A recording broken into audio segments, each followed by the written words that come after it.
The killer ధారావాహిక 7వ భాగం. రచన తాతా మోహనకృష్ణ. కథాపఠనం మలవరపు సీతారాం కుమార్. జరిగిన కథ: కాంతం అండ్ సుబ్బారావులది చాలా అన్యోన్యమైన జంట. వాళ్ల పిల్లలు అంకిత, ఆనంద్. వరస హత్యల గురించి పోలీస్ స్టేషన్లో మీటింగ్ జరుగుతుంది. మీటింగ్లో ఇన్స్పెక్టర్ రామ్ హత్యల గురించి చెబుతాడు. మర్నాడు ఇంకో అమ్మాయిని బెంగళూరులో హత్య చేస్తారు. ఇన్వెస్టిగేషన్ కోసం వెళ్తున్న రామ్ను ఒక ముసుగు మనిషి షూట్ చేయడానికి చూస్తాడు. నాయక్ ఇంటికి వెళ్ళి అక్కడ అతని ఫోన్ నెంబర్ తీసుకుని కేరళ వెళ్ళారని తెలిసి అతన్ని కలవడానికి అక్కడికి వెళ్తాడు రామ్.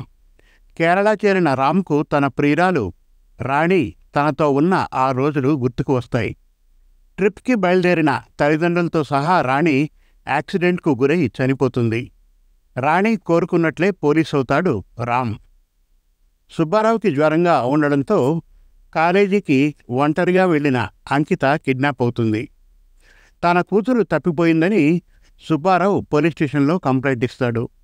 నాయక్ని అతని ఫ్రెండ్ నందాని కలుస్తాడు రామ్. నంద ఇద్దరి గతం రామ్కు చెబుతాడు. గతంలో నంద లత అనే యువతిని పెళ్లి చేసుకోవాలనుకుంటాడు. లత తనకు ఉద్యోగంలో చేరాలనే కోరిక ఉన్నట్లు చెబుతుంది. ఇక ది కిల్లర్ ధారావాహిక 7వ భాగం వినండి. లత మళ్ళీ తిరిగి నాకు కాల్ చేసింది. భయపడ్డారా నందాగారు అంది. ఏమిటలా అనేశావు అన్నాను. అది కొత్తగా వచ్చిన సినిమా పేరు, మనం ఆ సినిమాకు వెళ్దాం అంది. లత కోసం సినిమా టికెట్స్ బుక్ చేశాను. మర్నాడు లతను పిక్ చేసుకుని సినిమా హాల్ దగ్గరకు వచ్చేసాం ఇద్దరం. ఎందుకు అంత బొంగుమూతి లతా డియర్? అవును, మరి మీరు చాలా బిజీ కదా, ఫోన్ కూడా చేయరు. అలాగనుకు, ఆఫీసులో చాలా బిజీ అంతే. మీకు నా మీద ప్రేమ లేదు. ఎందుకలా అనుకుంటున్నావు లత అని జరిగిందంతా చెప్పాడు లతకు. అంటే ఇప్పుడు నేను కంపెనీ బాస్కు కాబోయే శ్రీమతురన్నమాట. అమ్మయ్య, నవ్విందండి. ఇందాకటి నుంచి చూడలేకపోతున్నాను. పదండి, సినిమా మొదలవుతుంది. అయినా ఎవరూ లేరేమిటి సినిమా హాల్లో? మనం ఉన్నాం కదా, కార్నర్ సీట్స్ మనవే. మిమ్మల్ని తొందరగా పెళ్లి చేసుకోవాలి, లేకపోతే తిన్నంగా ఉండరు. చేసేయి మరి పెళ్ళి. ముందు ఆ సినిమా చూడు, ఇది పక్కా లవ్ స్టోరీ. ఆ రొమాంటిక్ సీన్స్ చూడు లత. చూస్తున్నాను, అంతా చూస్తున్నానులేండి. ఇప్పుడే ముహూర్తాలు పెట్టించమని చెబుతాను మా అమ్మతో. నెక్స్ట్ వీక్ పెళ్ళి. బీ రెడీ లత. నేను అన్నిటికీ రెడీ, మీరే లేట్ అంది లత. పెళ్లి రోజు నాడు సందడి మొదలైంది. కళ్యాణ మండపం చాలా బాగా అలంకరించారు. అందరూ బాగా రెడీ అయి కళ్యాణ మండపానికి వస్తున్నారు. ఎంట్రన్స్లో స్వాగతం పలికే అమ్మాయిలు, గులాబీ పూలు ఇచ్చే అమ్మాయిలు, బాగా సందడిగా ఉంది అంతా. పెళ్లి కొడుకు నంద ముస్తాబై మండపం పైన కూర్చున్నాడు. పెళ్లి కూతురు లత పక్కనే ఉంది. తాళి, తలంబ్రాలు అన్నీ గ్రాండ్గా జరిగాయి. రాత్రి రిసెప్షన్కి ఆఫీస్ స్టాఫ్తో వచ్చాడు నాయక్. నాయక్ చేసిన సందడి ఇంత అంతా కాదు. నాయక్ అందించిన గిఫ్ట్ కవర్ ఓపెన్ చేశాడు నంద. పెళ్లి హడావిడంతా అయిపోయాక, ఏమండి, ఏమిటో అది? నాయక్ ఇచ్చిన గిఫ్ట్ కవర్ ఓపెన్ చేసి చూస్తే అందులో హనీమూన్ ట్రిప్ టికెట్స్ ఉన్నాయి. లత, బ్యాగ్ సర్దు, రేపు మనం వెళ్దాం హనీమూన్. లత, నంద హనీమూన్ ట్రిప్ బాగా ఎంజాయ్ చేశారు. ఇద్దరూ తిరిగి వచ్చిన తర్వాత లత తన కోరిక గుర్తు చేసింది. ఆఫీసులో ఒక జాబ్ చేయాలని ఉందని అప్పట్లో అడిగింది. ఒప్పుకోండి, మీతో పాటే ఉంటాను కదా. మరి జీతం ఎంత ఇచ్చుకోవాలో మేడం గారికి? మీరు ఎంత ఇస్తే అంత, కానీ నన్ను హ్యాపీగా ఉంచాలి అంతే. రేపు నాయకుని అడిగి చెప్తాను. మర్నాడు ఆఫీసులో బిజీ వర్క్లో ఉన్న నందాను నాయక్ కలిపాడు. హనీమూన్ ట్రిప్ ఎలా అయింది? Good, thanks for your gift Nayak. మరి మీ శ్రీమతి ఏమంటారు? ఆఫీసులో ఒక జాబ్ కావాలట. మీ శ్రీమతి అందంగా ఉంటుంది, బాగా మాట్లాడుతుంది, రిసెప్షనిస్ట్గా చేస్తుందేమో కనుక్కో. జీతం ఎక్కువే ఇస్తామని చెప్పు. అలాగే నాయక్ అన్నాడు నంద. ఆ రోజు కొత్త సెక్రటరీ కోసం ఇంటర్వ్యూ చేస్తున్నాడు నాయక్. సాయంత్రం దాటినా ఇంకా ఇంటర్వ్యూలు చేస్తూనే ఉన్నాడు. ఒక్క సెక్రటరీ కోసం ఇన్ని ఇంటర్వ్యూస్ ఎందుకు నాయక్? నచ్చాలి కదా నంద. నంద పెద్దగా పట్టించుకోలేదు, తన ఇష్టమని ఊరుకున్నాడు. కంపెనీ నష్టాల నుంచి బయటపడి లాభాలు వచ్చాయి. దానికి నాయక్ చాలా ఆనందించాడు.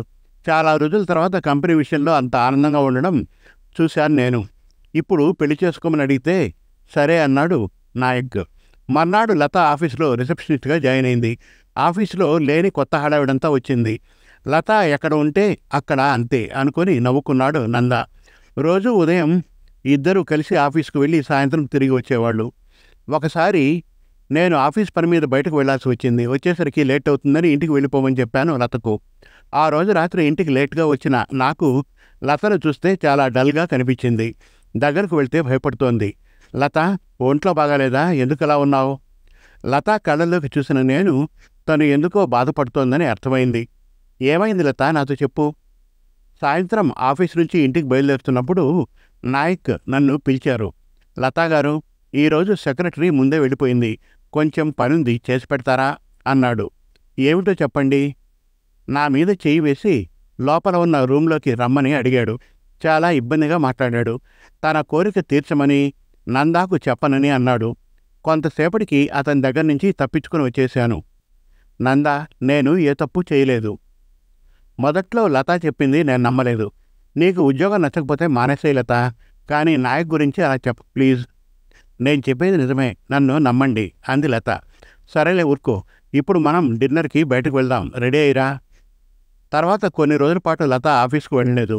తర్వాత నాయక్ సెక్రటరీతో చనువుగా ఉండడం చూసి నాకు అనుమానం వచ్చింది. ఒకరోజు లోపల రూమ్లో ఏం జరుగుతుందోనని కిటికీలోంచి చూశాను. నాయక్ చేస్తున్న రాసలీలలు. అయ్యో, నా లత చెప్పింది నిజమే అన్నమాట. నాయక్ ఇంత అమ్మాయిల పిచ్చోడు అనుకోలేదు. ఇక్కడ ఇంకా నేను లత ఉన్నంతకాలం నాయక్తో ఇబ్బందే. ఎక్కడున్నా లత హ్యాపీగా ఉంటే చాలు. ఆ రోజు రాత్రి ఇద్దరము ఊరు విడిచి వెళ్ళిపోవాలని నిర్ణయించుకున్నాం. నాకు మంచి ఉద్యోగం వచ్చిందని, వేరే చోటికి వెళ్ళిపోతున్నానని నాయక్కు ఒక మెసేజ్ పెట్టేసి వచ్చేశాం. ఇప్పుడు ఇది నా సొంత కంపెనీ చెప్పడం ముగించాడు నంద. మీ స్టోరీ విన్నాక నాకు చాలా ఇన్ఫర్మేషన్ దొరికింది. ఆ తర్వాత మీరు నాయక్ను కలవలేదా? లేదు, కలవాలని కూడా అనుకోలేదు అన్నాడు నంద. మీకు ఎంతమంది పిల్లలు నందాగారు అడిగాడు రామ్. ఒక అబ్బాయి. ఏం చేస్తున్నారు? జాబ్ చేస్తున్నాడు. మీ శ్రీమతితో మాట్లాడాలి. సారీ రామ్ గారు, నా లత అనారోగ్యంతో చనిపోయింది.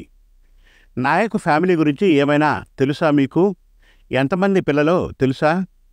నాకు తెలియదు సార్. ఓకే, థ్యాంక్స్, మళ్ళీ కలుస్తాను అని రామ్ అక్కడి నుంచి వెళ్ళాడు. ఇంకా ఉంది ది కిల్లర్ ధారావాహిక 8వ భాగం త్వరలో. మరిన్ని చక్కటి కథల కోసం, కవితల కోసం, వెబ్ సిరీస్ కోసం మనతెలుగుకథలు.com విజిట్ చేయండి. Thank you.